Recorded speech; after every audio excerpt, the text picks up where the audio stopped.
ओम श्री गणेशाय नमः। ओम श्री सरस्वत्यै नमः। ओम श्री गुरुभ्यो नमः। श्रुतिस्मृतिपुराणानामालयं करुणालयं नमामि भगवत्पाद शंकरं लोकशंकरं शंकरं शंकराचार्यं केशवं बादरायणं सूत्रभाष्यकृतौ वन्दे भगवन्तौ पुनः पुनः। ईश्वरो गुरुरात्मेति मूर्तिभेदविभागिने व्योमवद्व्याप्तदेहाय दक्षिणामूर्तये नमः। योऽन्तः प्रविश्य मम वाचमिमां प्रसुप्तां सञ्जीवयत्यखिलशक्तिधरस्वधाम्ना अन्यांशहस्तचरणश्रवणत्वगादीन् प्राणान् नमो भगवते पुरुषाय तुभ्यम्। घुष्यते यस्य नगरे रङ्गयात्रा दिने दिने तमहं शिरसा वन्दे राजानं कुलशेखरम्। मुकुंदमाला या ग्रंथाचं आपण चिंतन करतोय आणि या ग्रंथाचं चिंतन करत असताना भगवंताच्या चरणांच्या ठिकाणी निश्चल भक्ती असावी, निष्ठा असावी अशी प्रार्थना, उपदेश, भगवंतांच्या ठिकाणी असणारी निश्चल भक्तीच या संसारातून तारून नेऊ शकते, या प्रकारचा उपदेश कवीने मनाला केला आणि मनाला सांगितलं भगवंताकडे केवळ आणि केवळ तू भक्तीच माग। म्हणूनच आधी भगवंताची प्रार्थना करत असताना भगवंताला म्हणाले, मला या जगातील काही नको, जरी चतुर्विध पुरुषार्थ तू मला देव केलेस तर त्या पुरुषार्थातील मला काही नको, मला काय हवं असेल तर ती म्हणजे केवळ तुझ्या चरणांच्या ठिकाणी असणारी अविचल निष्ठा जी आहे तीच हवी आहे। इतर सगळे मार्ग होल्ट आहेत, मला केवळ तुझी भक्ती हवी आहे। हीच आता प्रार्थना पुन्हा भक्ती भगवंताकडे मागत असताना आता कवी म्हणतोय, तृष्णातो ये मदन पवनोद्भूतमोहोर्मिमाले दारावर्ते तनय सहज ग्राह घाकुले च संसाराख्ये महति जलधौ मज्जतां नस्त्रिधामन् पादाम्भोजे वरद भवतो भक्तिनावं प्रयच्छ। कवी भगवंताची प्रार्थना करताना म्हणतोय, तीनही लोकांच्या स्वामी असणाऱ्या वर देणाऱ्या भगवंता, या तृष्णारूपी तोयामध्ये, पाण्यामध्ये, अभिमानरूपी वाऱ्याने उद्भवणाऱ्या मोहरूपी लाटांच्या मालिकेमध्ये, पत्नी रूच्या रूपाने असणाऱ्या या भोवऱ्यांमध्ये, पुत्र, बंधू, नातेवाईक, आप्त यांच्या रूपाने असणाऱ्या मोठमोठ्या मगरींच्या मध्ये, या महान संसार रूपी समुद्रामध्ये बुडणाऱ्या आम्हाला तुझी भक्तिरूपी नाव प्रदान कर।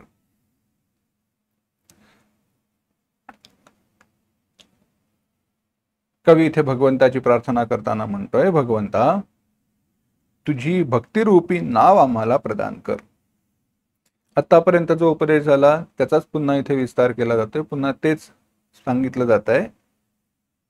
प्रत्येक वेळेला रूपक करत असताना वेगवेगळा विचार मांडलेला आहे।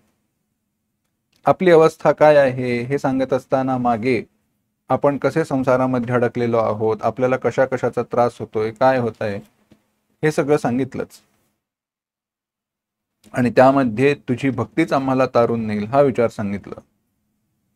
भवजलधिगतानां द्वंद्ववाताहतानां 12व्या श्लोकामध्ये जो विचार आला, सुतदुहित्रकलत्राणभारार्दितानां, या सगळ्या परिवाराचा भार वाहत असताना मी अत्यंत त्रस्त झालोय, कावलो गेलो आहे, हे सगळं जे सांगितलं त्याचाच इथे पुनरुद्गार करत असताना रूपक मात्र वेगळं केलं। म्हणालेत, हा संसार कसा आहे तर संसार हा सागरासारखा आहे, प्रचंड मोठा पाण्याचा हा समुदाय, या सागरामध्ये मी बुडतोय, संसार रूपी सागरामध्ये बुडतोय, ठीक आहे बरं, परंतु तेवढंच नव्हे, त्यामध्ये अजून काय होत आहे तर मोठमोठ्या लाटा निर्माण झालेल्या आहेत। ह्या लाटा कोणत्या रूपाने तर अभिमानामुळे निर्माण झालेला, मदामुळे निर्माण झालेला जो अहंकार आहे, मोह आहे, त्या मोहरूपी या लाटा आहेत। त्या लाटांमुळे मी गटांगळ्या खातोय। या लाटा कोणामुळे निर्माण झाल्या तर अभिमानरूपी वायूमुळे निर्माण झाल्या। अभिमानरूपी वायूने मोहरूपी लाटा निर्माण केल्यात. एवढंच नव्हे, अजून काय आहे? हे पाणी कसं आहे? तृष्णा तोये, तृष्णारूपी हे पाणी आहे.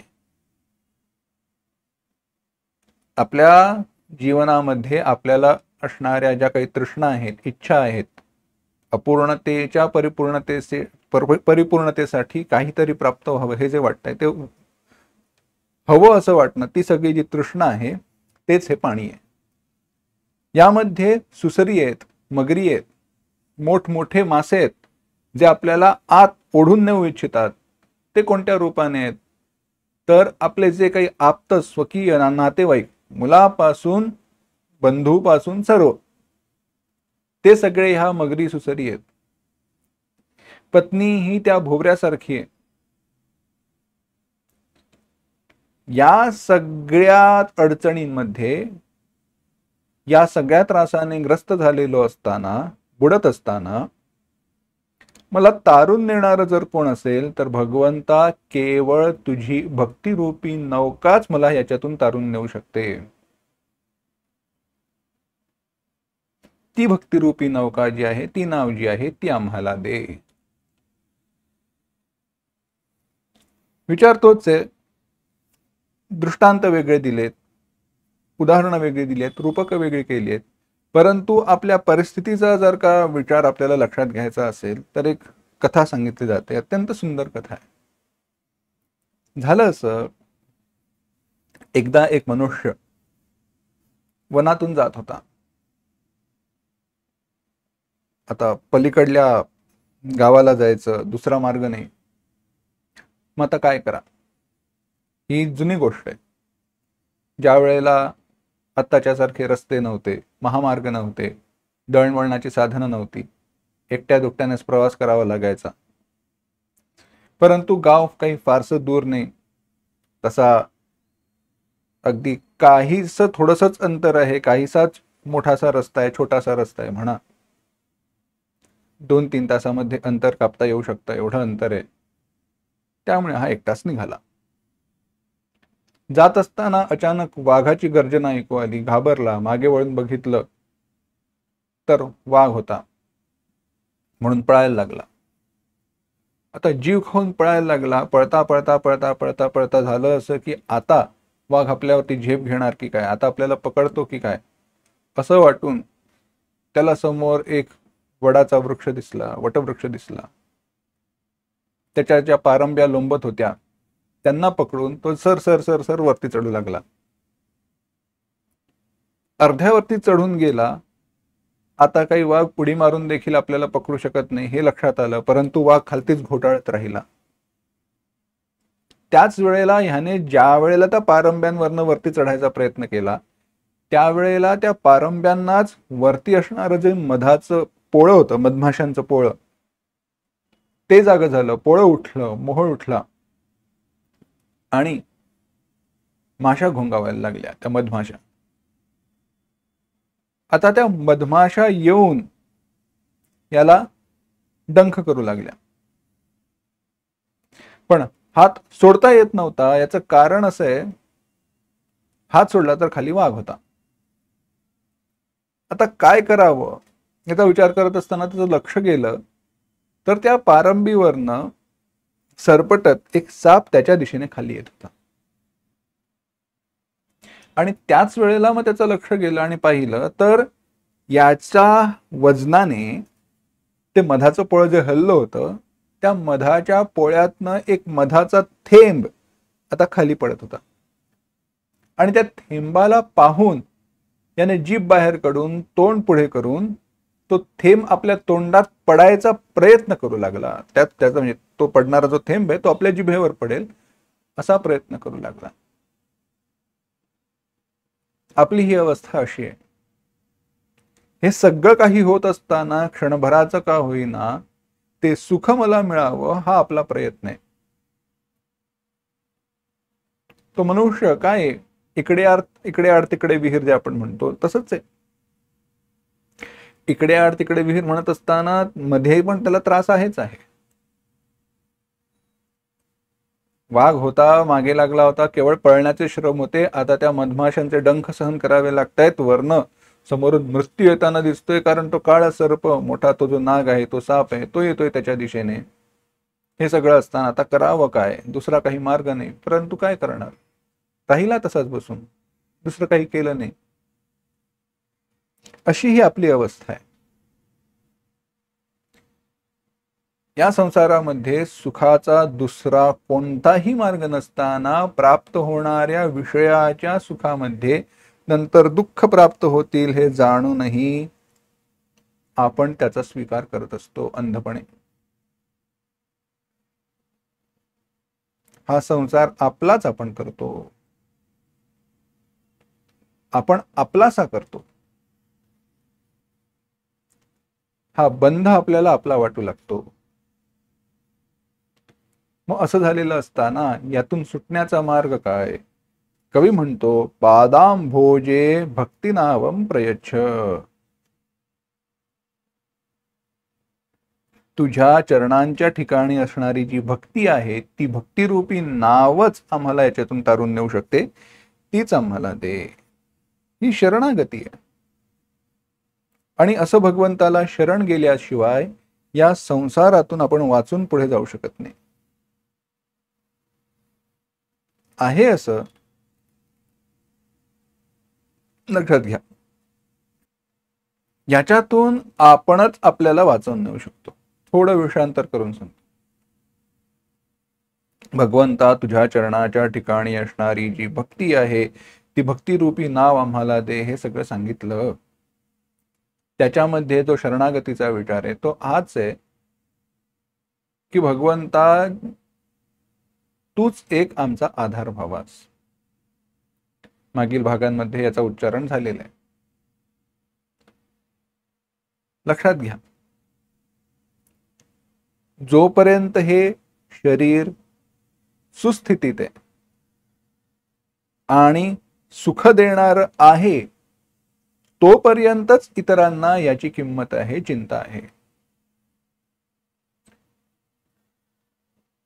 जगद्गुरु आदिशंकराचार्यांनी आपल्या भजगोविंदम किंवा मोहमुद्गर या ग्रंथामध्ये वर्णन करत असताना, जोपर्यंत हे शरीर, त्या मनुष्याचं वर्णन करत असताना, संसारी पुरुषाचं वर्णन करत असताना वर्णन केलं. म्हणाले, यावत वित्तोपार्जन सक्तः तावत निज परिवारो रक्तः पश्चात जीवती जर्जर देहे वार्तां पृच्छति कोपी न गेहे. कोणी एक विचारत नाही.